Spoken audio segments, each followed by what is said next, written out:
हरियाली से भरे एमरल्ड जंगल में एक सब्ज रंग का खूबसूरत तोता रहता था जिसका नाम पीको था।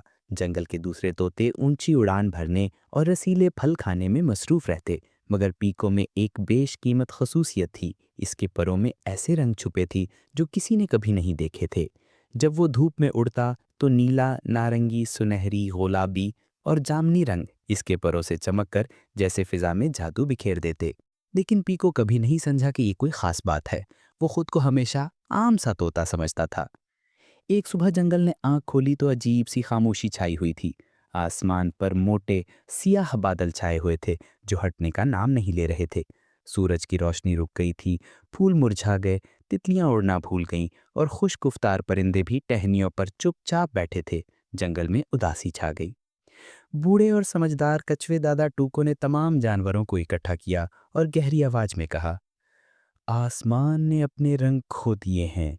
अगर ऐसा ही रहा तो हमारा जंगल भी अपनी खुशी खो देगा। हमें कुछ करना होगा। सब जानवरों ने अपनी अपनी कोशिश की।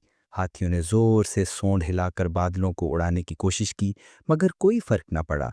बंदरों ने पत्तों के गुच्छे ऊपर उछाले ताकि शायद अंधेरा टूट जाए, मगर आसमान वैसा ही रहा।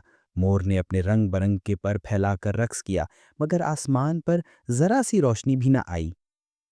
पीको एक दरख्त पर बैठा ये सब देख रहा था। वो भी मदद करना चाहता था, मगर उसे समझ नहीं आ रही थी कि कैसे।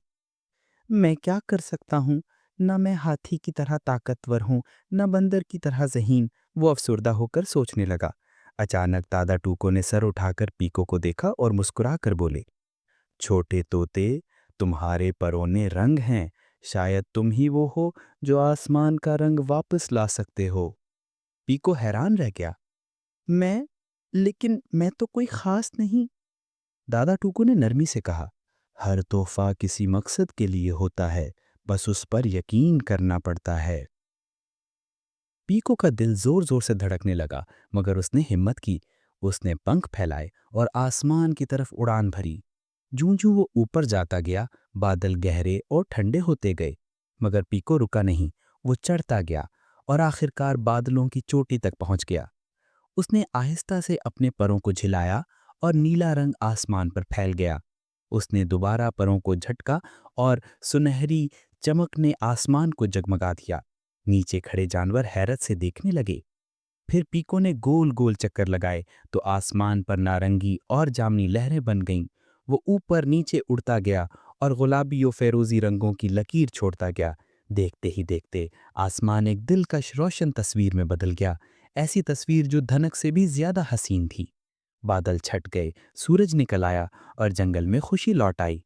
फूल खिलने लगे, तितलियां नाचने लगीं और परिंदे खुशी से चहचहाने लगे।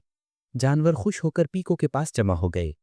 तुमने कर दिखाया, बंदरों ने तालियां बजाईं।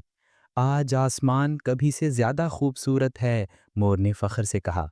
दादा टूको ने प्यार से कहा, देखा पीको, तुम हमेशा से खास थे। बस तुम्हें अपनी ताकत पे यकीन करने की जरूरत थी। पीको के परों में रोशनी झिलमिलाई। शायद वाकई मुझ में कुछ खास था। और फिर जब कभी जंगल में उदासी होती, पीको उड़कर आसमान को रंगों से भर देता और सब जानवर याद रखते, हर किसी में कोई ना कोई खास सलाहियत होती है, बस हिम्मत करके उसे सामने लाना पड़ता है।